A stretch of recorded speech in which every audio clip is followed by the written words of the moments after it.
কাল রাত থেকে বৃষ্টি হয়েই চলেছে, বৃষ্টি থামার কোনো নামগন্ধই নেই। এদিকে আমার চিন্তা, না জানি গাছগুলোর কি অবস্থাই হয়েছে। আর আজ সকাল থেকেই বৃষ্টি একবারের জন্যও থামেনি, তাই কি আর করা যাবে, এই বৃষ্টির মধ্যেই চলে এসেছি ছাদে গাছগুলোকে দেখতে। তবে বৃষ্টির কারণে গাছগুলো সেরকম কোনো ক্ষতি হয়নি, শুধুমাত্র কিছু টবের মধ্যে জল জমেছিল, সেগুলোকে আমি ফেলে দিলাম।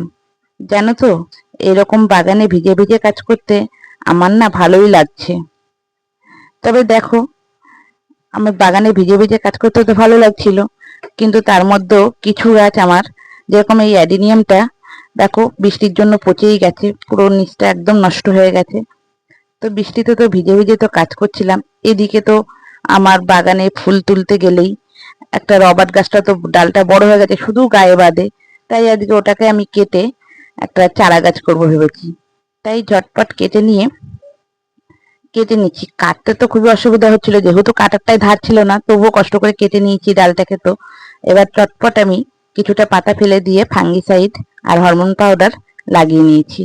আর প্যাকেটে তো মাটি ভরাই ছিল আমার, আর যেহেতু বৃষ্টি হয়েছে তাই প্যাকেটের মাটিটা খুব সুন্দরভাবে নরম হয়েছিল, তাই আমি চটপট বসিয়ে দিলাম। তো বাগানে ভিজে ভিজে তো আমার কাজ করতে ভালোই লাগছিল বন্ধুরা। তো তোমাদের কার কার আমার মতন ভিজে ভিজে কাজ করতে ভালো লাগে, অবশ্যই কমেন্টে জানিও।